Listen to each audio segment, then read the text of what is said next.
Alright, hello everybody, Resonance here, and today I'll be giving you all my commentary on some of the best matches from the Balance of Power tournament so far. This tournament actually uses a custom balance patch made by Carlos Ferdinand and John Mendl. Before the match begins, I will show some of the relevant changes on the screen, which you can see right here. Of course, the infograph was made by Homicidal Bear, so thank you so much for doing that for me. Their balance patch was designed to make every unit, civilization, and strategy a more viable choice in expert games. Today my focus will be on showcasing matches from the round of 16 and seeing how the new balance changes have affected the metagame. As usual, you can find all the information that you need in the video description below, such as links to watch the other matches, more information on the tournament, and a link to the balance patch itself. Alright, so without further ado, let's jump straight into Game 1 from the round of 16, which is a 1v1 on the map Dry Arabia between the two players, BacT and TaToh. Now, before anyone asks, no, this is not replacing the standard Age of Empires 2 community live stream. This is just extra content, right? So, let's do it, guys! This is going to be the last game of the stream today, and I'm excited to see this one because, of course, at the top right side of the map, we have BacT playing as the Orange Byzantines, and on the bottom left-hand side of the map, we have TaToh playing as the Gray Koreans. That's right, Koreans versus Byzantines, which is pretty nutty. Now, let me go turn off the overlay stuff and get into this game. I believe there were a couple people who said hi to me. However, unfortunately, I did miss that while I was giving my introduction. Hello, Zed's Dead Baby and Bereebs. Welcome to the stream, guys. Hello, Golden Revolver. Alright, so, Koreans versus Byzantines. One of the reasons why I'm showing this off, of course, is because I just love to see new, interesting, fresh strategies that we haven't seen before. And this balance patch is extremely comprehensive. It buffs all the weaker civs, units, and strategies, and nerfs all the really strong ones. And so far, I've been incredibly impressed with this tournament. It's brought the power level of everything to a really similar level, and we're seeing a lot more variety in strategies, unit choices, and civs. Of course, part of this is due to the hidden civilization function that Voobly and the user patch does have for the old Age of Empires 2, where both players can pick their civilizations blind, like they don't know what the opposing civilization is, and that means that counters are not really a thing. Do I have the music running in the background? Alright, now I do. Perfecto. Yeah, so you don't actually know what civ your opponent is bringing, so that way you get to avoid counters. And hello, Laku Makara. Now, I won't be able to welcome everybody individually, obviously, because I am trying to go commentate this game, but I'm happy to go answer questions that are relevant to the game, as long as I don't have a thought process that I have to go elaborate on. In the early game, you know, it's going to be relatively standard mumbo-jumbo, the usual stuff. I picked this game, though, because I know that it's a fairly close game, and I also know that the Byzantines and the Koreans are just awesome civilizations that we don't really see in pro games. We've already seen so many strategies that we don't normally, and I can't wait. I mean, the Koreans and Byzantines have some sick changes, and by that, I mean the Byzantines have literally 0 changes. Good evening, Stiffs. Literally 0. They didn't get changed at all. But remember that the Byzantines do technically get indirectly buffed every single time another civ gets nerfed, basically. So the Byzantines get better, and all the top civs did get nerfed. This is crazy. BacT is actually luring his opponent's boar. He's stealing the boar. This is ridiculous, considering that the balance patch actually added a +6 attack versus scouts from the boar. So stealing a boar with your scout is so hard, and oh no! Oh god, BacT, he just walks out of the boar's line of sight just a little bit too far, and the boar loses aggro. But he is going to go pull it back, and the boar steal here is so risky when your scout takes so much damage from the wild boar. This is a relatively common strategy at high level play, but what they wanted to do was make this strategy like a lot more risky, but still usable. That way, we see a wider variety of plans from players here. He is actually going to be able to bring this in, so a good micro here from BacT. The trick is you have to kind of walk in a zigzaggy pattern, so that way the boar doesn't lose aggro. You don't pull too far ahead of it, because the scout just generally is just faster than the boar, so you'll be able to outrun it normally. So you have to kind of walk in a zigzaggy pattern. You don't want to get too close, or you get hit by the boar, and that's super duper bad. You also don't want to get too far away, or you're out of the boar's line of sight, and then the boar unleashes and just walks back. Notice how he's not actually shooting at the boar quite yet. He's trying to get as much out of his previous boar as possible. He's just waiting for this boar to releash and go walk all the way back to TaToh's base. He's just sitting right here waiting on that one. Stealing his boar is going to give him a huge lead because he has 3 boars now instead of just, you know, the standard one. And there we go. There goes the boar. Oh, God. Come on, BacT, you can do it! Oh, disaster! Absolute disaster here from BacT. This boar cannot be controlled, but he is going to go shoot it with this hunter. And he has to watch out because he doesn't have loom yet, so a couple more hits, and this villager is down for the count. Hunter walking back into the town center. 4 HP is going to be just okay. So, BacT comes out of this one relatively scot-free. Doesn't actually lose a villager. Doesn't lose his scout, which would have been devastating. You lose so much map control in this case. And remember, guys, that your villagers harvest from a boar very, very, very quickly. Hunting in general is incredibly efficient. And whatever it takes to be able to delay farm production is huge, because villagers gather from farms pretty slowly, and it's a big investment in wood in the early game. We see that TaToh is properly reacting here, very, very smart in his part, by using his scout to go lure the deer into his TC. Deer do run away from any adjacent military units, as we can see, you know, right here, they are just going to run away. The deer runs away from the scout, so you can use the scout to sort of like push the deer into your town center, because you need something to hunt. Like, you can't just go into farms right now, that'd be too slow. It'd be too very slow, and this is also super good for BacT because he knows that the Byzantines have a better early game than the Koreans. The Koreans aren't known for their early game.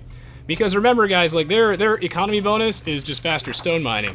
But this is only for standard AOC. In this balance patch, actually, the Koreans do get the bonus that their foragers work 25% faster. One of the big problems with the Koreans in standard pro play is that they don't have a insanely strong eco bonus like most of the old top tier civs do, assuming you're not playing this patch. Like the Huns, Mayans, Aztecs, Vikings, Mongols, etc. They have insane eco bonuses, and the Koreans just fall so far behind in the early game. They're always playing catch up, even though their late game is insane. But now, since their foragers work 25% faster, which if you guys remember, in the Forgotten, that's the bonus that the Franks were actually given. So they have, the Koreans are the ones that have it in this specific balance patch.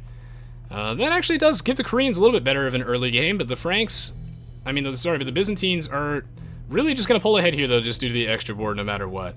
The Byzantines, since their skirmishers, spearmen, and whatnot cost less, their Imperial Age costs less, they've got a pretty solid early game.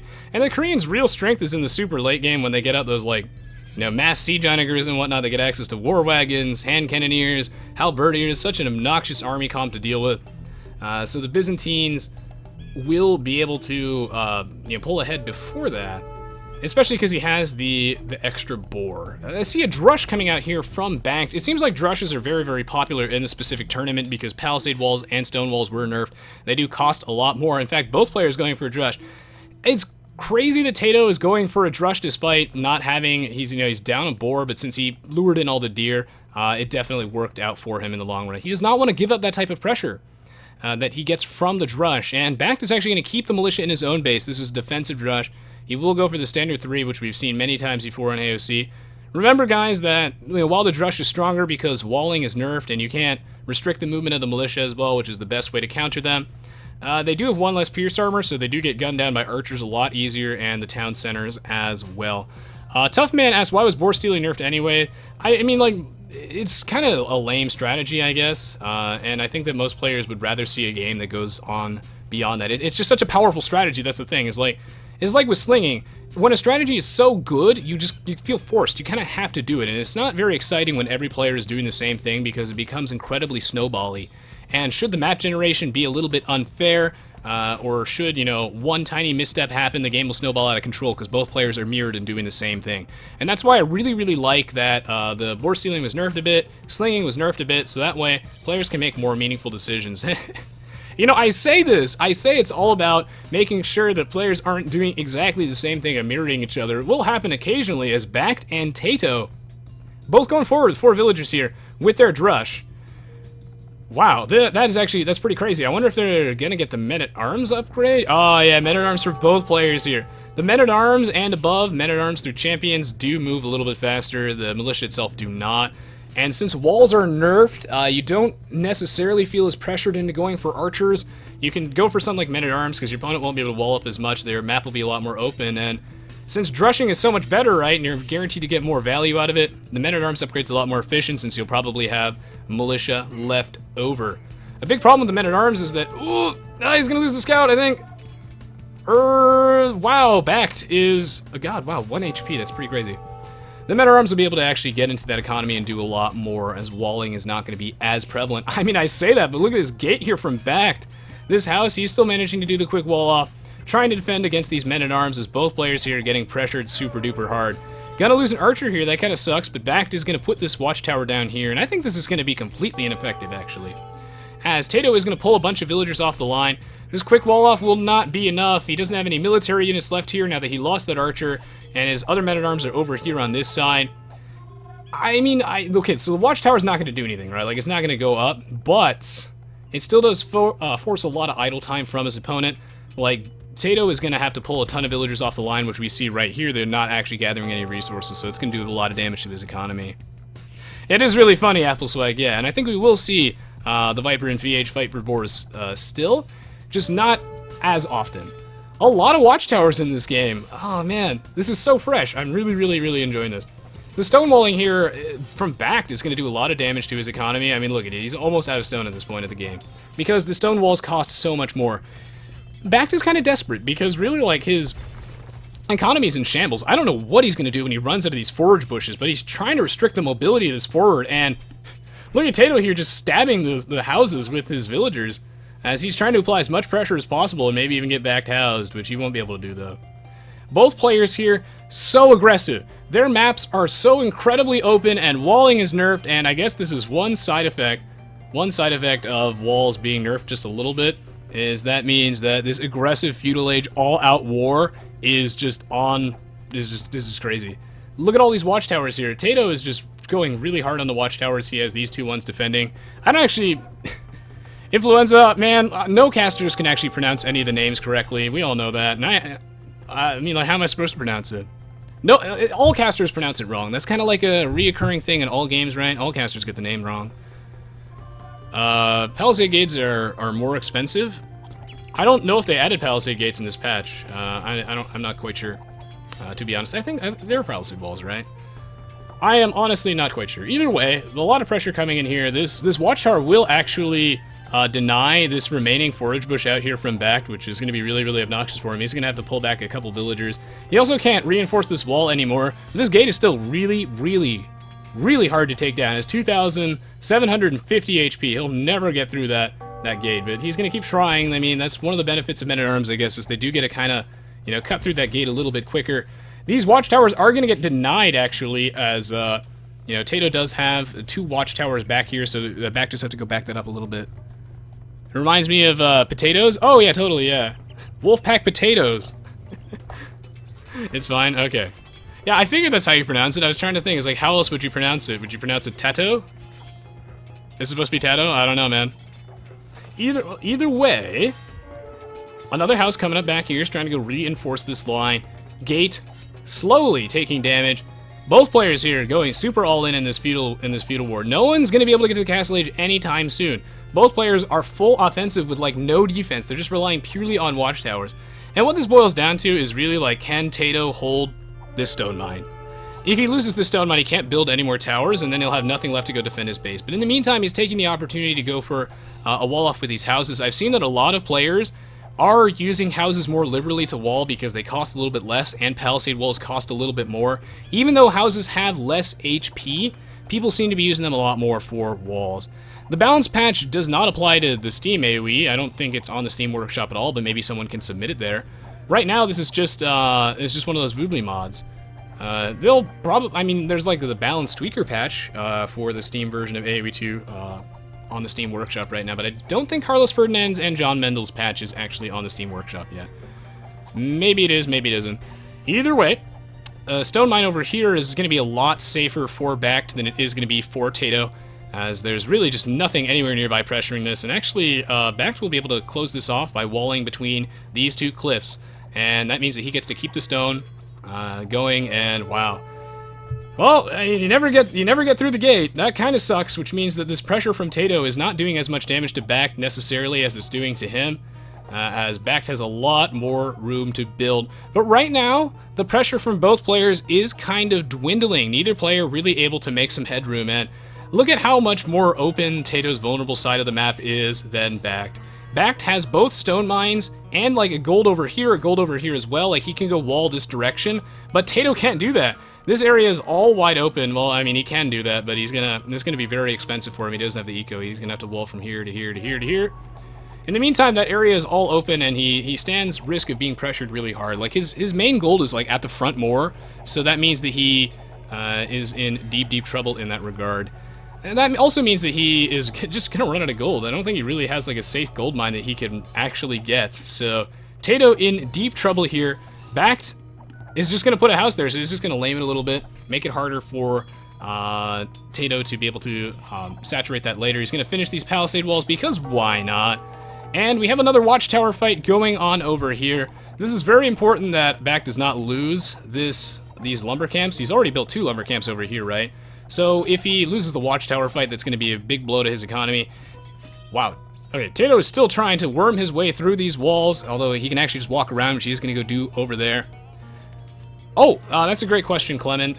He asks, how can we contribute to spreading the balance tweaker through Steam? Well, I'm waiting for Zero Empires to do a big announcement on it, and I don't want to talk too much about it right now, as the focus is not on the balance tweaker. It is on Carlos Ferdinand's and John Mendel's balance patch, but we'll go over that at a later date. I will make an announcement video explaining a little bit more behind it, and I'm happy to help on whatever projects anyone asks me to on Aoe2, man.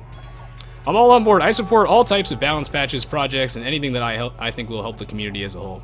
So, moving on, looks like TaToh is just sick of this watchtower. He wants to claim back this lumber camp. He also wants to really just remove this watchtower. This watchtower with fletching will be able to poke at this leftmost pile of stone, so he just has to remove it.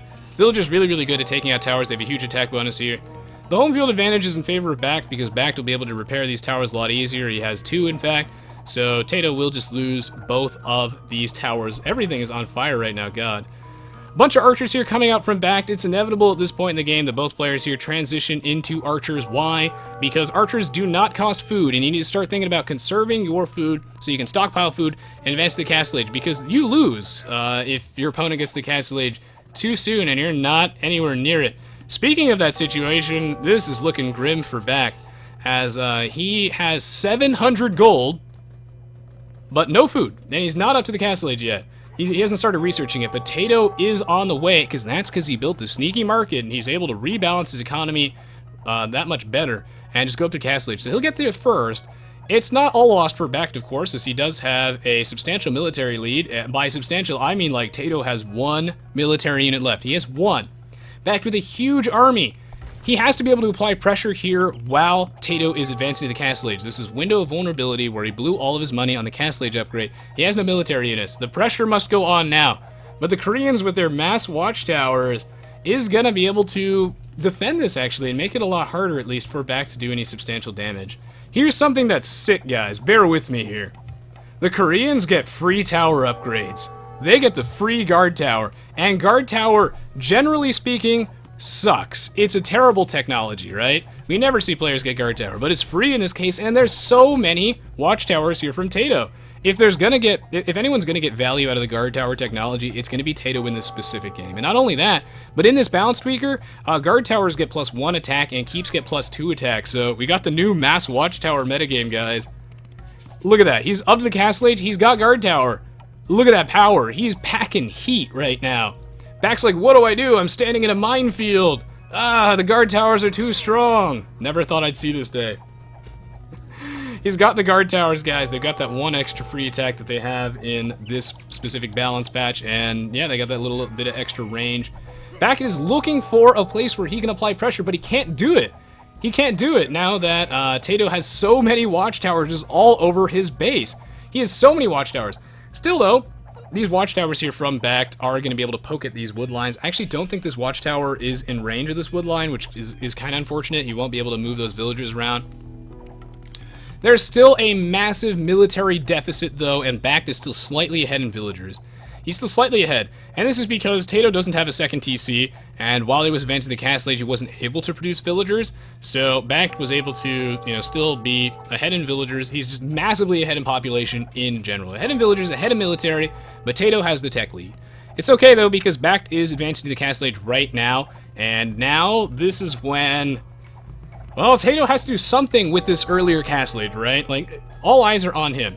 He got to the castle age first. Can he make it happen? And the answer is maybe, as he is going to be able to put down the first extra TC of the game significantly before BacT does. So Putting this TC over here, it is on a hill, so it's going to be really, really easy to defend. He could also close this area off. It's next to a gold mine, which is super important. I hope he sees this gold mine.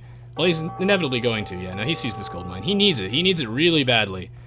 So this is actually a very good place for this TC. Going to be really hard to get pressured over here with this huge forests over there. He just needs to close this side, and this town center is basically safe. And he's just going to shift his economy all the way over there. Because right now, his economy kind of in tatters. Kind of in tatters, as there's a huge military lead for BacT. Can he do it? Can he do it? That's the question. He's on his way to the castle age right now. Again, the market was absolutely critical in adjusting his economy, and he's going to go close this side of the map. The pressure is on. The clock is ticking. TaToh needs to make something happen here. Like, he is going to start pushing ahead in villagers, I think, just a little bit. So if we just go switch on over to the military and population tab, we see right now that TaToh is pulling ahead because BacT had to cut villager production, right, while I was advancing to the castle age, and he's also going to have 2 TCs for a much longer period, while BacT only has 1. The question is BacT going to go really heavy with the pressure here? Because he has a huge military lead. He has a massive military lead. Is he going to go, like, really aggressive with this, or is he going to try and outboom TaToh? And I think that I'm actually not quite sure what the plan is here. However, this is incredibly bizarre. TaToh has a forward town center in BacT's gold. He's just like, what am I going to do with all these forward villagers? They're not really doing anything. I have all these forward villagers, man. Fuck it, I will TC his gold. Because TaToh doesn't really have any gold in his own base besides this one right here that he can safely mine, and he needs to close this off. He tried to, but BacT has recognized this, and he's in here before that area can be closed off. But these guard towers will be able to probably hold this off with just a little bit of eco damage. Of course, Bodkin Arrow and Crossman will be able to poke at this wood line from the other side of the trees, and that will force a lot of these villagers to go idle. Even without killing these villagers, does so much damage here. This forward is completely bizarre to me. That's a huge amount of resources from TaToh, so I guess he has 3 TCs.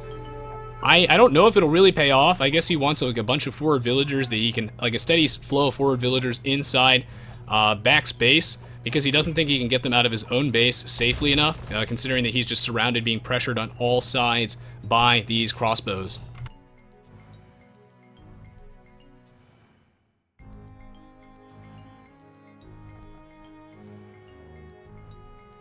Alright, so the crossmen, again, going to apply a little bit more pressure. A forward on this side as well, as BacT is going to put down a forward siege workshop and a mangonel and start poking at this town center outside of the range. With 7 range versus 6, he will be able to pressure this town center without any risk of it being attacked back. University coming out here from BacT, that's a fun one.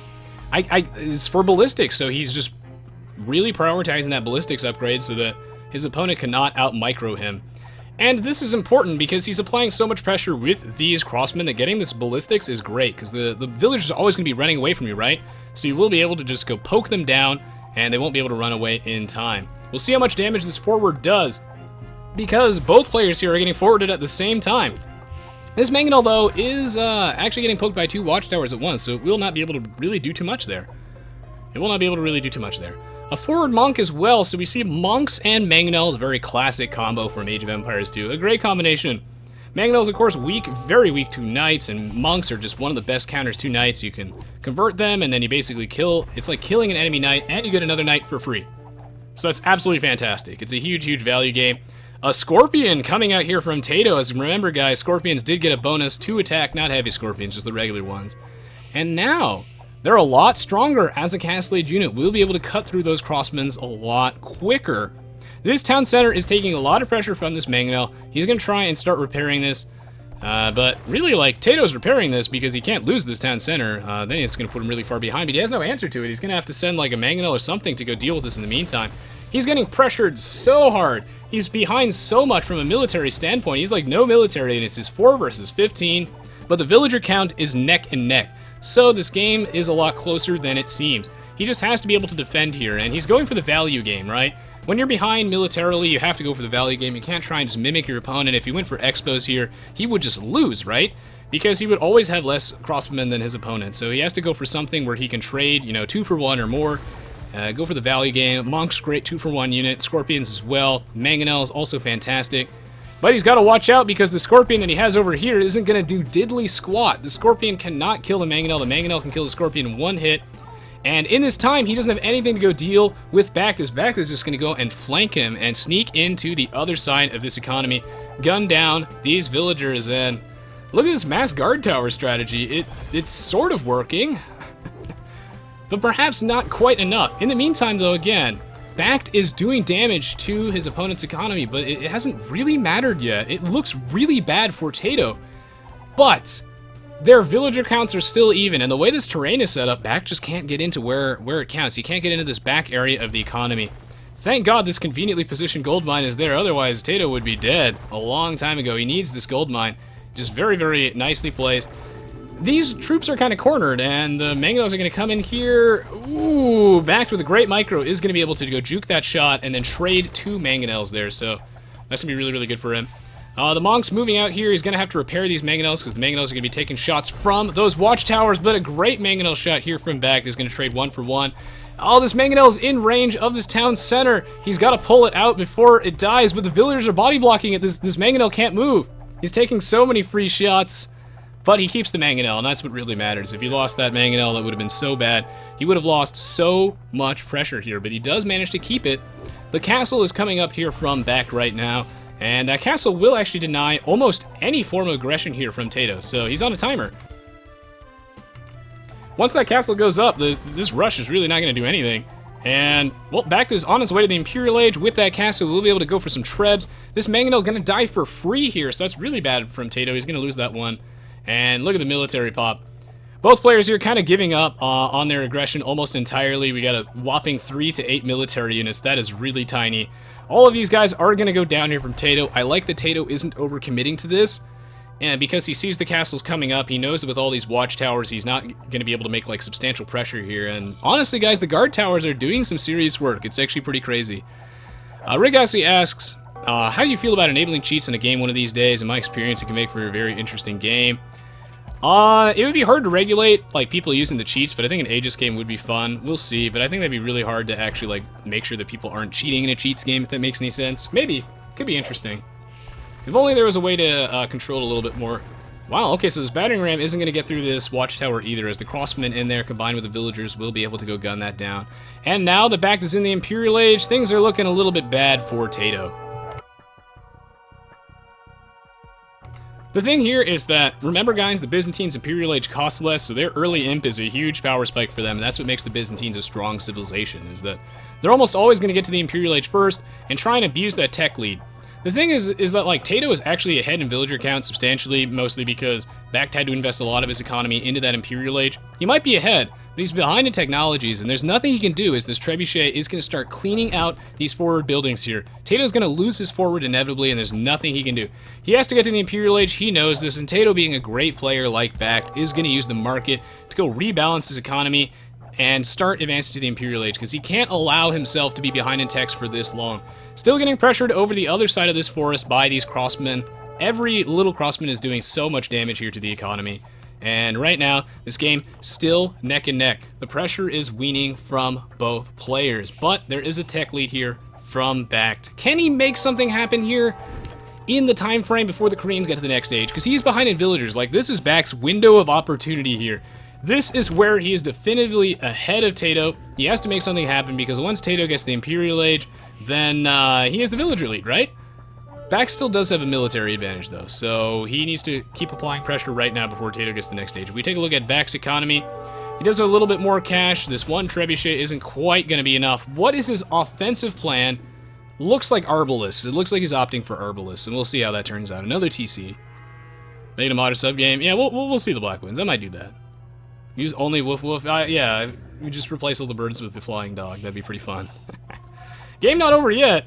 This is actually pretty intense. You're going to see the Arbalest moving out here. Always a great choice, of course. This battering ram won't really be able to do too much to this watchtower. This watchtower is in a great position because it won't be able to be surrounded by enemy units that easily, of course. But in this case, the battering ram is just plenty on its own. A lot of town centers coming out here from BacT. He recognizes that he is behind in villagers, like, because he knows that he has a military lead, right? But his score is inflated from a couple of things. Like, you can kind of gauge how you're doing economically by looking, and militarily by looking at the score. He has a military lead, so he knows that he gets some points from that. He got to the Imperial Age first, so he has some points from that, and he's also been killing a lot of units. So he knows his score is a little bit inflated, but TaToh's score is not nearly as low as you would think it would be, despite, you know, him being in the Castle Age. So he knows that TaToh has a really strong economy. He scouted it out too. He knows that TaToh had the extra TCs first, so he needs to put down a bunch of his own town centers, boom up, and make a comeback in this game. So yeah, although he did actually manage to abandon that town center, which is kind of interesting. Cataphracts coming out here from BacT. Cataphracts are going to be a fun choice here. They're going to be pretty good against these siege weapons, as we do know that there are some garrison siege weapons in here by looking at the flags at the top of the siege workshop. Cataphracts, of course, are a cavalry unit, sort of like a knight that is, you know, weaker in general, but is very strong against infantry units and is a lot harder to counter than a knight. They trade raw offensive stats for a difficulty to counter. And the Koreans, you know, they really love to go for, like, halberdiers and siege as a very strong combination, and the, you know, cataphracts are just generally good against that. I think one of the reasons he's gone for cataphracts here is he doesn't actually have a stable, so he might as well just make cataphracts to go deal with these mangonels, which have minimum range. The cataphracts just tear right through them, and the pressure is on. What is with players this game in forward town centers? That's great. We see incredibly delayed douches going on over here, as BacT is going to forward this gold mine. Poor TaToh doesn't get to mine his main gold at all. His map is just frankly bad. Like, he has all of his gold mines at the front, and a Koreans without gold is pretty sad. He does get fully upgraded skirmishers and halbs, and he's going to be going for the skirmishers, as we can see right here. He's going for them because he has to be conservative with his gold. I think his town center is finally going down. He's been mining his opponent's gold. Both players are just trading locations. Look at these keeps from TaToh. He's really valuing the extra attack that keeps and guard towers got here, but I really don't think it'll be enough. That might be a waste of stone. I can imagine that a castle here might be better, but it's hard to say. Skirms are going to be really good and trade efficiently with these arbalists, but we've seen situations like this before. We've seen situations like this before when your opponent has no gold. Sure, they can trade efficiently with your arbalists, but they don't have enough cash to make siege weapons, and well, this area is getting trebbed down. God, look at everybody just making watchtowers and guard towers. Clearly the changes from Carlos Ferdinand and John Mendl had a much bigger impact than you would think just by looking at them on paper. Another forward town center going on over here is TaToh needs to find another gold mine that he can have access to. Right now, the game has sort of reached a lull in the action, but TaToh does have access to chemistry right now. He obviously will get it before BacT did, because he got to the Imperial Age. Wait, no, sorry, he won't have it before BacT did, but he did actually get it before BacT did anyway. This bombard cannon will be able to pressure this castle safely from a distance, but the Byzantine castle is on a hill, so it does take less damage from this bombard cannon. And, well, they're also Byzantine castles, so they have so much HP, 6,720 HP. This bombard cannon will almost never get through that castle, but pressure is pressure. Every little bit counts, and BacT seems to be mostly directing his attention towards getting TaToh out of his own base. We see a skirmisher fight going on over here, but that does favor the Byzantines, because the Byzantine skirmishers do cost less than the Korean ones do. But TaToh does have more upgrades than BacT actually does. Losing this monastery and relic will kind of suck, as every little bit of gold income counts. The trickle down here really does matter. And yeah, he's going to need an answer to this bombard cannon here from TaToh. BacT will have to deal with this eventually, but in the meantime, he's just repairing this while he thinks of a response. He might try and snipe it with a trebuchet over here. Actually, he cancels the treb, and he goes for the conscription upgrade. He's valuing that a little bit more so he can outproduce his opponent and just try and go for mass skirms. As his skirms are a little bit less efficient, as he's behind in upgrades here, missing the chemistry upgrade, but he will just be able to mass produce them because they cost less. This forward from TaToh, he's milking it for every single possible penny that he can get. He's trying to mine as much gold as he can before he gets kicked out of there. He's actually housed, interestingly enough, and he's just falling like slowly behind. Like, steadily, he's just dropping and dropping and dropping. He's behind now by about 20 villagers, by about 20 military units for quite a discrepancy in population right now. He is still applying a lot of pressure on this forward from BacT, and since BacT canceled that trebuchet, he's opting to use this trebuchet to actually kill TaToh's own buildings rather than answer these bombard cannons, which is probably wise considering that there's so many bombard cannons. Both players clearing everyone out of their own bases. TaToh does get scouted over here, so BacT knows that there is a huge gold mining operation going on over here. Double siege workshop, he's just going to try and stall. Both players here in a stalling game trying to regain map control, but because he's on this hill right here, he will be able to, you know, keep this castle up for a lot longer than he otherwise normally would be able to. This trebuchet gonna keep poking down these buildings, and ooh, the bombard cannon versus bombard cannon fight. But TaToh recognizes this. He's paying close attention, walks perpendicular to those bombard cannon shots, dodges them. Great micro here from TaToh. Manages to take out BacT's bombard cannon, which was threatening to kill his own, without losing a single one. However, he's gonna have to back off, as these arbalists will be able to go finish off a couple of bombard cannons and move in. And now that this town center is down, these villagers are sitting ducks. BacT moving in, tightening the noose. He's also sending in forces over here. TaToh with another keep. This man loves his keeps, I'll tell you that. He loves his keeps. He just keeps building them non-stop. As TaToh's actually going to pull most of his army over here, as he's really valuing this gold. He knows he has to keep that gold income rolling. BacT's going to miss that Mendl shot. TaToh is going to avoid most of these narrowly. He has a couple hand cannoneers in here, which are interesting. The hand cannoneer is not going to get too much value in this case. A great Mendl shot here from BacT is going to do so much area of effect damage to those skirmishers. Pulling back these troops over here might be the death of him, as he won't really be able to hold this. He's still building keeps. Thank you, Mendl, for the host. I really, really appreciate it, man. Thank you, dude. Yeah, like, he's just still building more keeps over here. The skirmisher not going to be able to be enough. Oh, this is such a close fight, but the trebuchet over here, he's got the home field advantage. BacT can just make trebuchets, poke at these keeps, and what matters the most is that there's so many dead villagers over here. Like, TaToh's not actually able to mine any gold from that. And this is when TaToh is in a really, really bad situation. Ooh, bombard cannon down for TaToh. He's running out of gold. He needs to secure more gold on the map. BacT has all the gold mines, man. And this gold mine is just, he's not going to be able to keep it. BacT has the home field advantage because he's just so much closer. And TaToh pulled all the troops out of his own base to go send them to try and secure some gold in BacT's base, but that's not going to work out for him in the end here, as he still doesn't have an answer to the own forward in his own bases. BacT has managed to keep this castle. Just because he has a tiny elevation advantage here, and he's also the Byzantines, so his castles are super duper tanky. He has to watch out because he does need to mass up more guys before he engages here. Both players here are neck and neck in military population, but TaToh is substantially behind in villagers. He needs to secure a gold mine at all costs, and I think he's got his eyes on like this gold right now, as he's failed to secure this one, and he needs to also like kick BacT out of his own gold. He's gonna lose so much in the late game if he doesn't secure these gold mines, because it's okay if BacT loses guys, because they're like not his guys, right? Like, well, it's not his money on the line, right? He keeps building keeps. Indeed, the Black Winds, yes. Hello, man. Welcome to the stream, man. Well, we'll see if that pays off for him, as he's on a clock. He's on a clock. That's another reason why he's making skirms. He can always, use the market to go sell food and wood, to go, build more bombard cannons and keep the pressure on, but he's going to need a lot more villagers in general if he's going to do that. If he's going to use the market to go sell food and wood, he'll need to have a definitive villager lead, because it's not an efficient trade. These hand cannoneers and skirmishers are going to do a lot of damage to these villagers, but he's just, oh god, TaToh's just walking in this castle in the wrong neighborhood. Gonna take so much damage, but the skirmishers with their shields will be able to just narrowly avoid a disastrous situation. How did TaToh escape from that castle without losing a single skirmisher? That's nuts. Still though, more keeps here from TaToh. He loves the keeps. Still gonna get attacked by these trebuchets. Siege weapons moving in here from BacT is going to start clearing out these lumber camps and do so much damage to TaToh. TaToh just lacks map control. He needs to make something decisive happen right now, or he's just going to lose, because he doesn't have enough gold, he doesn't have enough map control. All the resources are in BacT's hands. He's rich.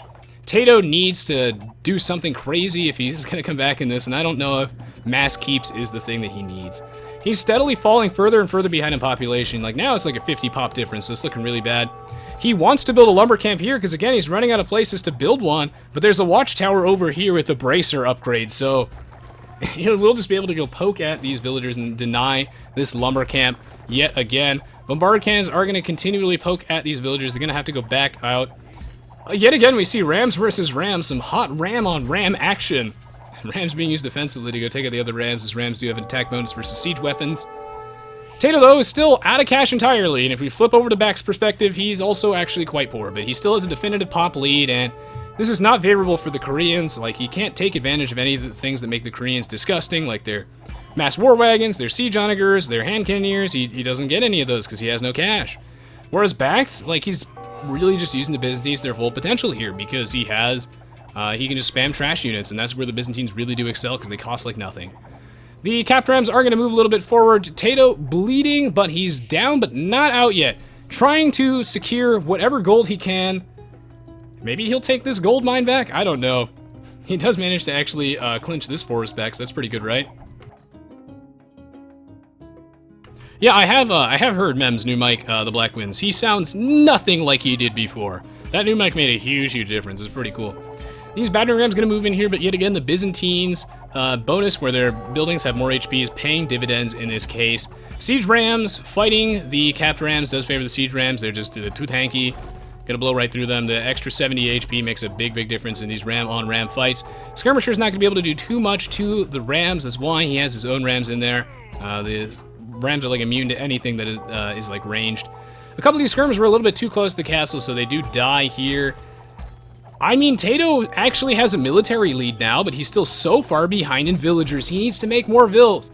BacT will just be able to win the war of attrition here as long as he has the bigger economy, so we need to see more vills.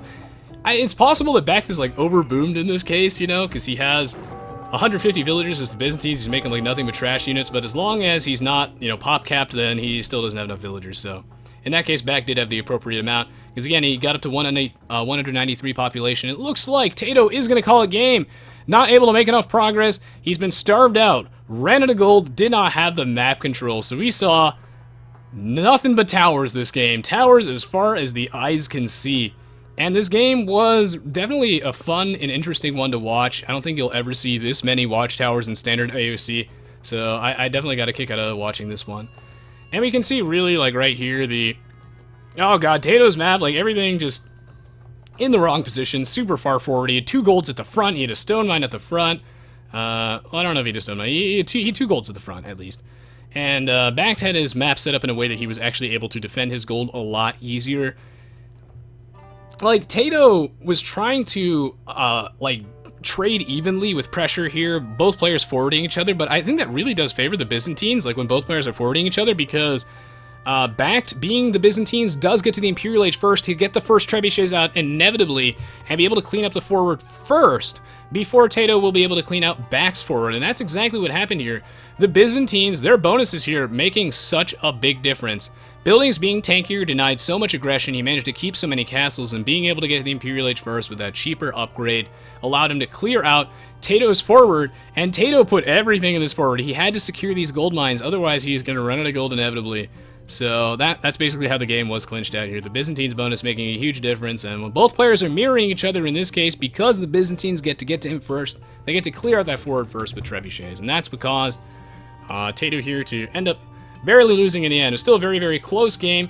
And without further ado, guys, let's go check out the achievements. Congratulations to BacT for winning this game. This was a very close and awesome game to watch.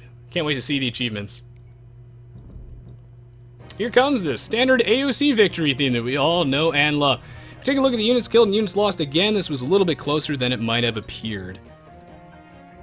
Oh, that's a great question. SK Cromsteel says, Rez, what would be done to buff the towers in Korean so they could be used more in pro games? Well, we can see right here that giving guard towers +1 attack and giving keeps +2 attack made a very, very big difference in this case. It really, really did.